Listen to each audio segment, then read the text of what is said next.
might think, what if I fall? Well, what if you don't? What if you fly?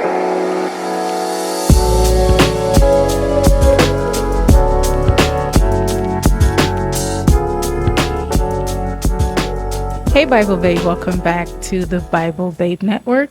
This is where we have open and honest conversations about faith, mental health, and the Bible. We are unapologetically breaking stigmas one conversation at a time. My name is Jael. Hi, my name's Connie, and today we're talking about purpose. So how do we find it? Why is it important? And why God wants us to be intentional about it. Our anchor scripture for this conversation is, "For I know the plans I have for you, declares the Lord, plans to prosper you and not to harm you, plans to give you hope and a future." And that comes from Jeremiah 29:11. So let's get started with our icebreaker. So, Jael, is there a purpose? Like, if you could pursue anything without fear or limitation, what would it be? I've had so many dreams. I've had so many dreams from when I was a kid, but I always wanted to be an astronaut. Wow. Yeah. So the reason why, not even because I love science and math and all of that, but I just thought it would be cool to go out of space. And I actually had so many dreams about that growing up, to where I would get in the rocket, and then like we'll be going to space, and then I'll tell them, no, take me back. Like, I need to save the earth. Like, what if when I go to space, the earth, like, yeah, I've always wanted to be an astronaut. I think now if I was like ever given the opportunity to go to space, I'll take it. Yeah. What about you? Well, I don't like to fly, so I would not be going to space. I always wanted to be a nurse. And it's funny because it kind of goes hand in hand on some level as in the helping profession of what I do now. But and why I couldn't or didn't pursue being a nurse is because I cannot handle vomit. I cannot handle blood. Yeah, so those are the two reasons why I just didn't pursue nursing. But and as I know, that wasn't my purpose. So maybe that's why I had an aversion to vomit and blood. To the point where if somebody vomits, I vomit right behind them. Really? Yes, very bad. Very, very bad. I think I don't like vomit, but I really especially don't like blood.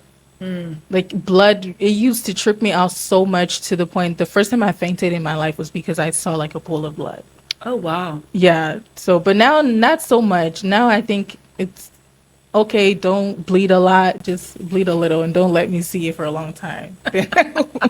Today's conversation is centered around purpose, finding your purpose, how you find your purpose, how you manifest in your purpose. The scary big word, the reason why. Some people would say it's the reason why we're alive. Some people would say that it is the first time you get to know yourself, when you find your purpose. So my question I have for you is, what does it mean to have a purpose, and what does it mean to find your purpose? I think we should start with, what does purpose mean to you? Why God created me. That's one of my prayer points all the time, is that God allow me to manifest in my purpose that you created me to be. What is my purpose in your eyes, not my purpose in my eyes? Because I feel that purpose is a combination of finding who you are, identifying your values, and exploring your passions, and self-reflection. Because if we focus on what we want and not what God wants for us, then we will just, as I said, my choice was to be a nurse, but that wasn't God's choice for me. No matter why, it just wasn't his choice for me, because he knew my purpose was to be a counselor. So knowing that is, but my passion is also helping people. So it kind of, by exploring my passions and putting the two together, I was able to manifest in God's purpose for me through my passion and his passion also. I also think that it's finding, what is your connection with your community? What is your connection to your community? And why does it truly matter? Like, what is it meaningful? Like, how do you make a meaningful impact in the world? That's the question that I ask myself all the time. How do I continue to make a meaningful impact in the world? And I think this is a great platform that I'm hoping that we're going to be able to make a meaningful impact on the world, in that, as we say in our intro, is that we are here to destigmatize mental health, destigmatize being a Christian, actually, because there's a lot of stigma attached to being a Christian nowadays. Very much so, yeah. And how people are able to see the two come together and know that it's okay to be a Christian. It's okay to have a mental health issue. And I've said it in many episodes before, our mental health is, everybody has an issue, whether it is anxiety, depression, or a major, or as we call a serious persistent mental illness, which could be schizophrenia or bipolar disorder or any one of the more serious conditions. But it's no different to me than having a heart condition versus having blood pressure, high blood pressure, or diabetes. It's all the same. I mean, maybe you can say being a diabetic, diabetes 1 versus diabetes 2. I guess that's another way for you to think about mental illness and the severity of it. And my other point that I'd like to make is, and it's my most unfavorite word, is patience. If we're patient and we're persistent, then we can manifest in our purpose, because our purpose is a journey. It's not a destination. I like that you say that. For me, I think that when it comes to purpose, it can be such a hard thing to tackle, because like I said, there's a lot attached to it. People see it as my meaning for being alive. What is my meaning for existing on this earth? So for me, purpose means that operating in how God sees me and who he made me to be. Reason why you're here. And like I said before, it's such a big word to people, is such a big thing, because finding out the reason why you exist can be kind of daunting, because for some people it may be what they're not doing now. Like you said, you thought that you wanted to be a nurse. And imagine if you actually gone to be a nurse and then find out like years later that that's not really the field for you to be in. So I think for me personally, that we spend all of our lives looking for our purpose. And I truly believe that our purpose is not one thing. I think that for every stage we are in our life, we have a purpose. Because at some point in my life, I didn't think that I would be a poet. Like, I wrote poetry, but I didn't think that, I would like publish a collection or anything like that. So I could say that when I did publish my first collection, that in that time of my life, I was a poet. And when I started my fashion business, I could say that for that time of my life, my purpose was to be a CEO of this business. So I think that our purpose, for me personally, from my experience, is not just one thing. It's who we are in like every stage of our life. And you can kind of discover that just from what you have inside of you. And we have many different talents and gifts and skills inside of us. But when we limit and kind of narrow our mind to one thing, like maybe say you feel that your purpose is to be a teacher and you just teach. For some people, they're able to do that their entire life and just be a teacher. But for some other people, it could be that in a season of your life, you're a teacher. In the next season of your life, I don't know, you're a student of life and all of that. And then the next season, it's like that. Kind of like how people number their life, where they're like, this is act 1, this is act 2, this is act 3. So I think it's just who we are in the stages of our lives. That's what I think. That's a very interesting concept. I never thought about it that way. I thought that, what my purpose was is what I was, my purpose is what God created me to be and to do. But and if you think about it, then there's a purpose at the moment to be a mother. There's a purpose at a moment to be a student. There's a Yes. purpose at a moment to be, like you said, an author. And so, and why is it then that we, maybe I, was under the impression, not meaning not we, but we as a Yeah, yeah. world, is, it's like, pray to manifest to be in our purpose, pray to manifest it to live in our purpose when our purpose is flowing, where it fluctuates. Our purpose is, so then our purpose is where we are now. Wait, phrase that again. So if our end goal is not to manifest in our purpose, but that our purpose is now, whatever we're like now we're podcasters, right? Yes. So our purpose now is to be podcasters successfully, right? That's our purpose.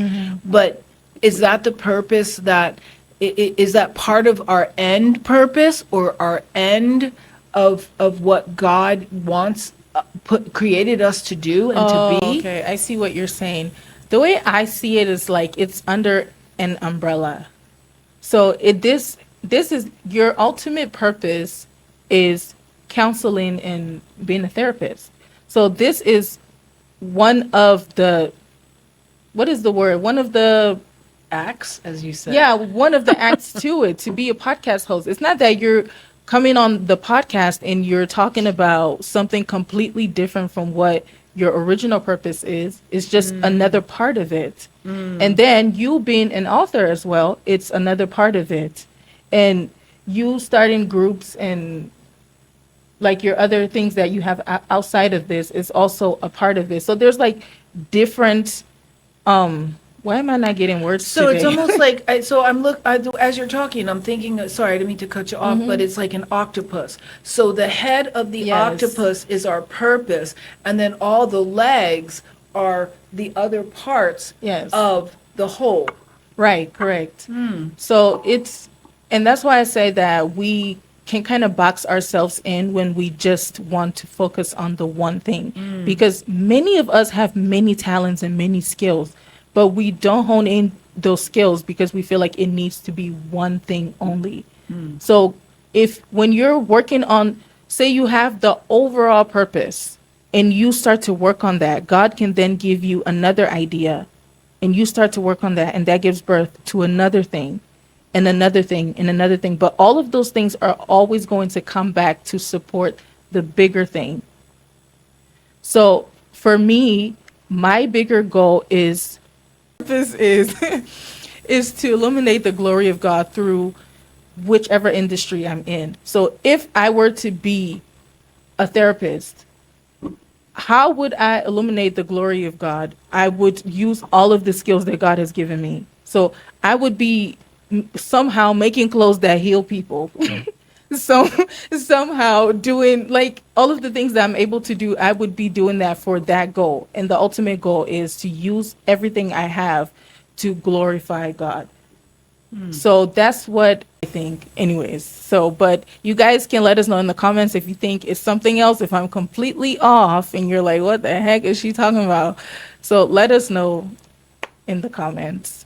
Well, and also please let us know what you feel your purpose is. And do you have one purpose or do you have multiple purposes that are part of the whole purpose? So there's an awkward season in the middle of your purpose and manifestation, and that season is waiting. Patience. Patience, our favorite word. So, and I think when we are in that space of waiting, it can be so hard because then you start to question if what you're doing is what you're supposed to be doing. And if it is what you're supposed to be doing, why is it not yielding results? And why is it not successful?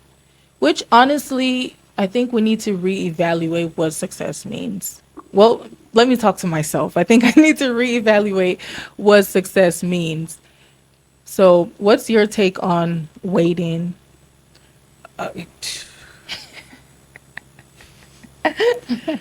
What's my take on waiting? And waiting and being patient and waiting on the Lord.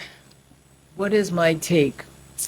My take is that I'm not sure. I feel like sometimes waiting is almost like turning the lights off in a room and trying to find your way around, seeing where the walls are and that you don't bump into things. I think that's what it is when I think about waiting, because it almost feels that way. I mean, I'm not a spring chicken, and it's like if I go 3 steps forward, am I going in the right direction? Am I in the right way? On my way to my purpose?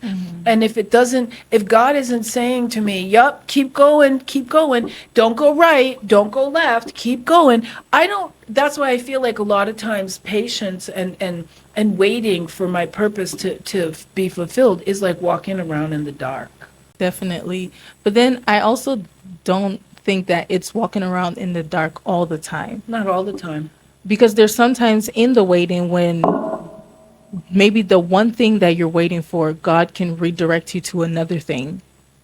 Because the reason why I say that is because when I was waiting to be done with school and to figure out the whole school situation, God rerouted me to start a business. That wasn't in my plans at all.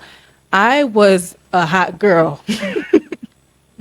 I was a hot girl that went to New York Fashion Week, and I was just going there because I was like, I'm a blogger. This is cool. This is what we do. And I didn't know that God was actually making a way, because the end goal for that whole thing was for me to start a business.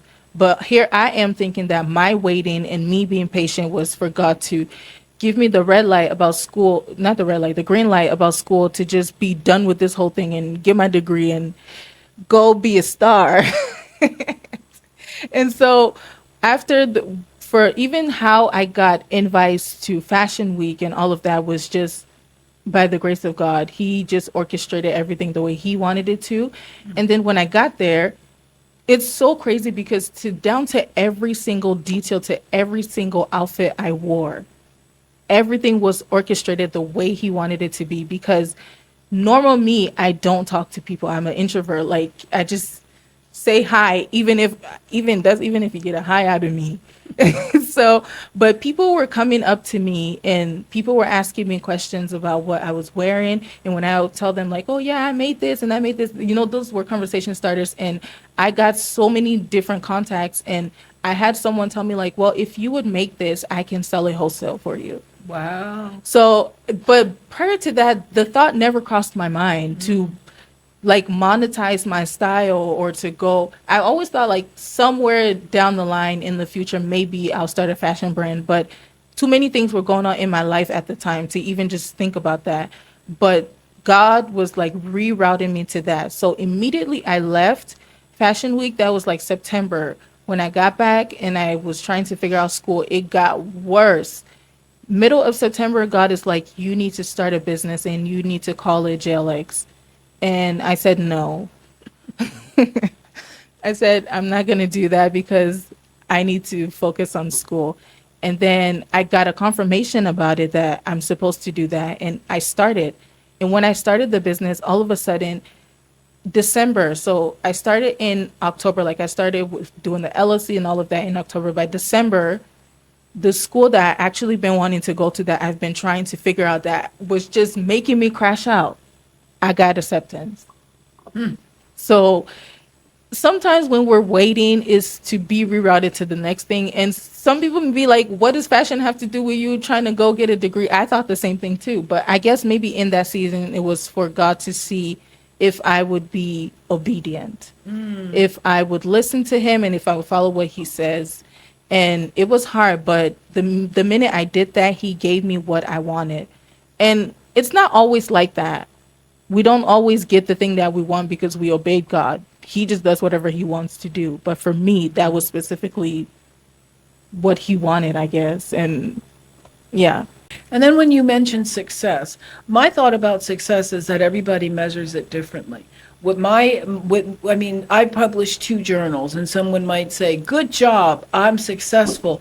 but I don't feel that way because I feel there's more inside of me, and there's more ways for me to help people through writing, which I never thought I would be an author either. But now someone else might be very content, I guess is the word, with their success in writing one book, or their success in having one client, or their success in creating one outfit, where that's not success for me, and I know it's not success for you. Yeah. You know, one thing my dad has said to me is that when you're not feeling content with where you are, is because there's so much more inside of you. Because most times when I'll be like, oh, I don't think that I'm doing anything in life, I don't think that I'm successful, he'll be like, you're very successful, but you don't feel successful because there's a lot more inside of you. God has placed a lot more inside of you. And I think that's the same thing for you. You've done a lot. And anyone your age would be like, yeah, I'm gonna retire and then call this a day. I've done my part. Because those are significant things that you've done. But the reason why you are feeling this unrest, this need to like keep pushing, is because you have so much more inside of you. And that means that your purpose is not like this small thing. It's something that's going to impact everyone. So, which is why you keep getting that push to just keep going. And you're doing a good job, sweetie. Well, thank you for that. I thank you for that. Because a lot of times, we don't feel like it, right? We don't feel like we are doing a good job. We don't feel like we are being impactful. So it's kind of hard to keep focused, and I don't know, God might have me here for, to be as old as Sarah, for all I know. And, so that means I've got almost a whole nother lifetime to do everything that's inside I think of me. so. So I don't know, but it's kind of, I'm pretty doubtful. Sorry, God, but there's no one in my family that has lived 290, 280, 270. No one. And that's why I think a part of me is like, hurry, God, hurry up, we're in a hurry, because I don't know. But then again, we're all different, we're all unique. So, but what if God wants you to be the first one in your family to be? You need to tell me that, Lord. I don't think he's going to. I think you just have to assume that if he's making you wait for as long as he's making you wait, is because that is what it is. But I don't want to, and I'm not debating that with you, but I don't want to come to a point where I'm 90 years old and I cannot enjoy, which I'm sure a lot of people feel this way, when you get to a point in your life where you're not able to enjoy the fruits of your labor, so to speak. And, so there's a lot with, being patient, being waiting, yeah, a lot that goes into it. I think one thing we don't take into consideration is how fast God works, because something that may take 15 to 20 years, God can do in under 2 days when he's ready to. So I complain a lot, and I'm just like all the time, but I firmly believe that God will never leave us where we are. And that's one thing. Every time I pray, every time I feel anxious about my future, I always say that you're not going to leave me where I am, because you have never done that. You've always pushed me further and further into what you want. So God is never going to leave us where we are. That's one thing I truly believe. So if you're feeling anxious about what you're supposed to do on earth, what life in general, God is not going to leave you where you are. I've read the Bible front to back, and he's never left anyone. Even the people that we see are just the worst human beings ever. He didn't leave them. He didn't abandon them, because he is responsible for all of us. And he knows that he's responsible for all of us. And if we fail in any way, shape, or form, that is not a good look on him. So he's not going to leave us. As long as we want to be in our purpose and want to be successful, then he will make us there. He will make us successful. He will make us, live in our purpose. And he will orchestrate it the way he wants to. Yeah, that's the key. Yeah, It's not our way, it's his key way. is his will, what he wants. Another thing I want us to talk about is when we find our purpose, walking in that purpose and how it looks. I know for me, I struggled with being a lot of different things and people accepting that I'm a lot of different things because, you know, sometimes when people know you to be one thing in one person, it's hard for them to picture that you can be something else. Like if they only know you to, I'm keep going back to the teacher example, I don't know why, but if they only know you to be a teacher and then all of a sudden one day you're a dancer, they're like, she's not a dancer, she's a teacher, why is she a dancer? And then they become enemies to you because you're wanting to be a dancer, but truly you've always had that in you. Right. And it's just time for that to be manifesting now. So I think one of the things that we really struggle with is walking in our purpose, and not just because of like the internal struggles, but because of the people around us in our community, how they accept us and how they see us, if they're going to judge us. I've seen so many people on social media, especially TikTok, that come online and they're like, I started this TikTok page and I blocked everyone I know. And the reason and the reason why is I want to be able to be myself, and I want people that are like-minded to find me, and I want to be authentic in this space. Because if I'm in this space and I'm creating content and I'm doing this thing, this is who I am now. But people around me, people that I know may see me as who they've seen me to be my entire life.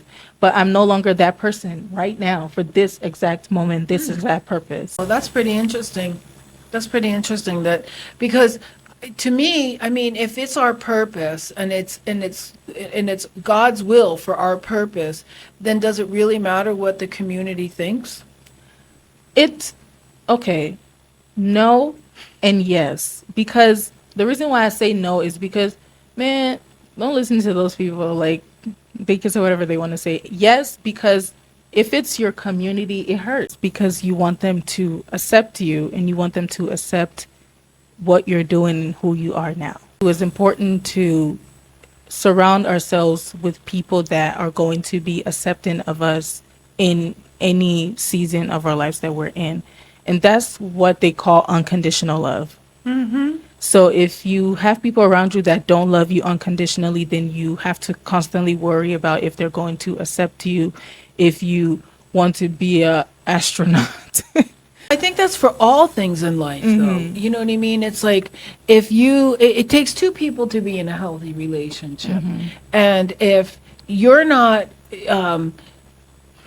acknowledged or appreciated for who and what you are, then whatever community you're in, do you belong in that community? That's another question you need to ask yourself.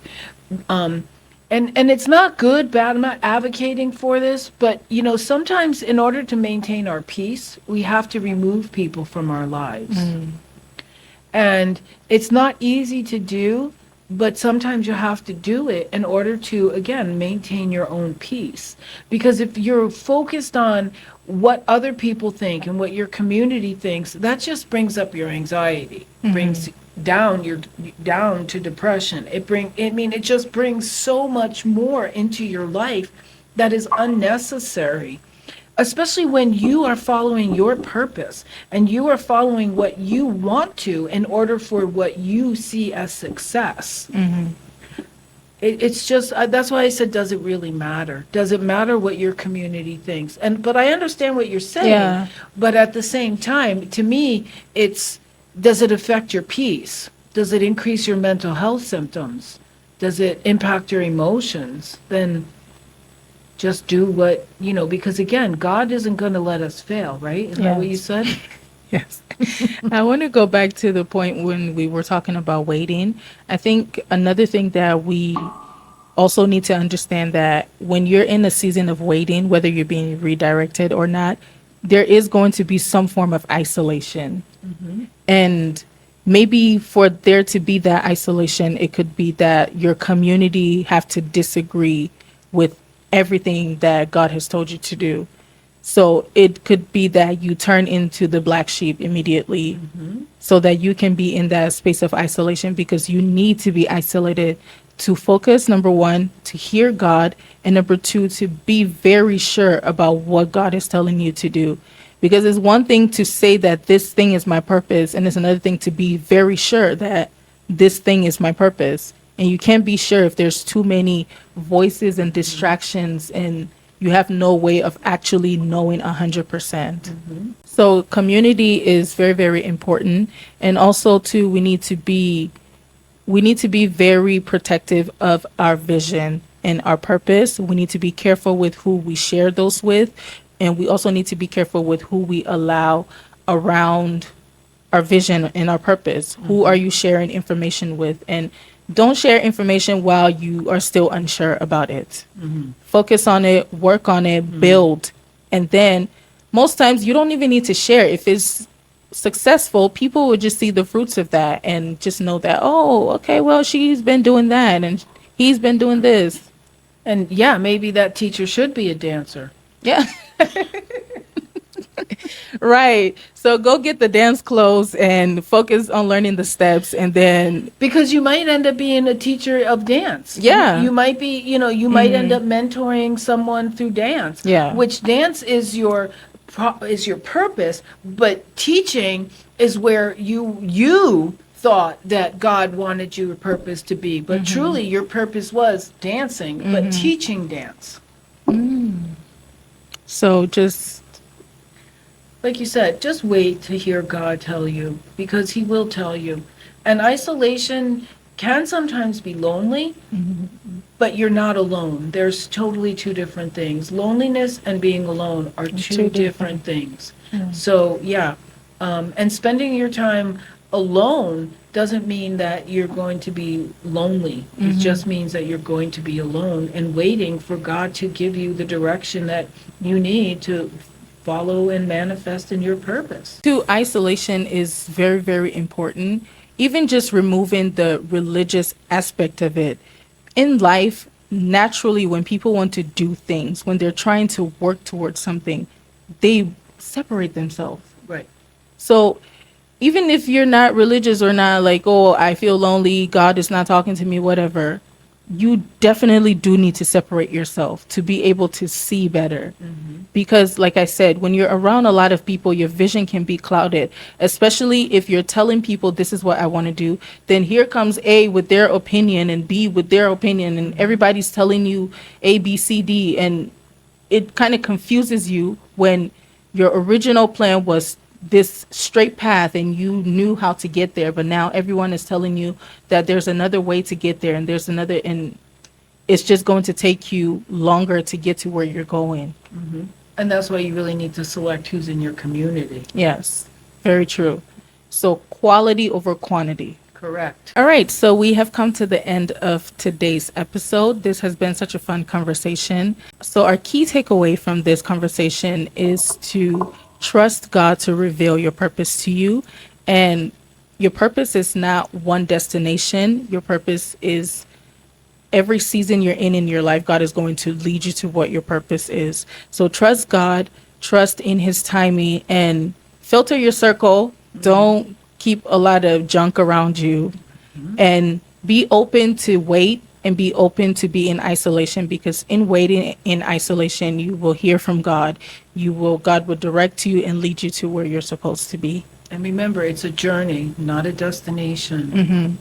That to me, I think, is really huge. It's a journey, not a destination. We are going to leave you with Jeremiah 29, verse 11. If you have time this week, please reflect on it and just let us know what that means to you. You could journal about it, you could pray on it, and you can also just let us know in the comments what that means to you. And if there's any key takeaways from this conversation, please let us know in the comment section. And yeah, so also you can follow us on every social media platform at the Bible Babe Network, and check us out, subscribe on YouTube at the Bible Babe Network as well. And we are available on every single platform you get your podcast or audio. So subscribe, leave us a rating. And so thank you so much for tuning into this week's episode. We will be seeing you next time. Bye. Bye-bye.